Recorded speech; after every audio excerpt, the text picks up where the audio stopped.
منکرین حدیث کا دوسرا نظریہ، پہلا نظریہ تو یہ تھا کہ صرف قرآن ہی حجت ہے، اس کے ان کے پاس 3 دلائل تھے، ان کو ہم تفصیلاً پیچھے پڑھ آئے ہیں، سمجھ آئے ہیں۔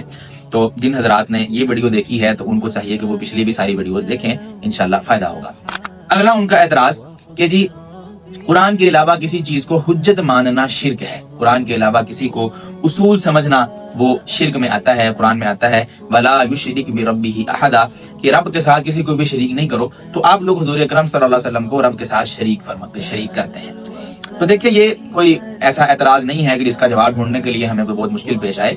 جب ہم نے یہ کہا، جب قرآن خود کہتا ہے کہ وَمَا يَنطِقُ عَنِ الْهَوَىٰ إِنْ هُوَ إِلَّا وَحْيٌ يُوحَىٰ، کہ یہ نبی خود سے کچھ بولتے ہی نہیں ہیں بلکہ یہ جو کچھ بھی کہتے ہیں وہ اللہ تعالیٰ کی طرف سے وحی ہوتا ہے، تو پھر جب اللہ تعالیٰ کی طرف سے وحی ہے تو پھر اللہ کی ہی باتیں ہوئی نا، پھر شرک تھوڑی ہوا، یہ شرک نہ ہوا نا۔ شرک تو تب ہوتا کہ جب قرآن کچھ اور کہہ رہا ہوتا، رسول اللہ صلی اللہ علیہ وسلم کچھ اور کہہ رہے ہوتے، دونوں میں آپس میں تضاد ہوتا، یہاں پر اسلام کوئی الگ رائے رکھتے اللہ تعالیٰ کی رائے کے علاوہ، تو آپ کہہ سکتے تھے۔ لیکن جب اللہ تعالیٰ نے خود فرما دیا کہ نبی صلی اللہ علیہ وسلم کی ہر بات اللہ تعالیٰ کے حکم کے ساتھ ہے، پھر اس میں شرک والی بات تو نہ رہی۔ اب یہاں پر وہ اعتراض کرتے ہیں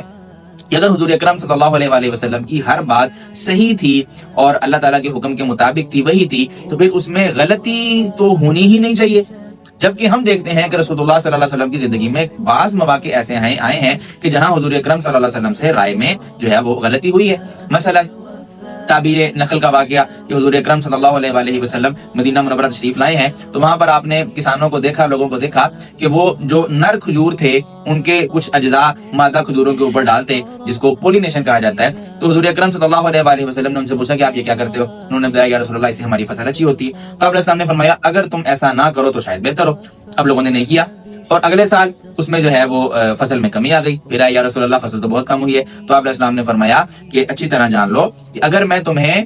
کوئی دینی بات بتاؤں تو اس کو تم مانا کرو، لیکن اگر میں تمہیں کوئی دنیاوی بات بتاؤں تو انتم اعلم بامور دنیاکم، تم اپنے دنیاوی معاملات کو مجھ سے بہتر سمجھتے ہو۔ تو دیکھیں یہاں پر حضور اکرم صلی اللہ علیہ وآلہ وسلم سے ایک جو ہے وہ ظاہراً یوں لگ رہا ہے کہ آپ علیہ السلام کی رائے میں غلطی تھی اور اس کی وجہ سے صحابہ کرام کو نقصان بھی اٹھانا پڑا۔ تو اگر یہ وہی تھی تو اس میں تو پھر غلطی نہیں ہونی چاہیے نا۔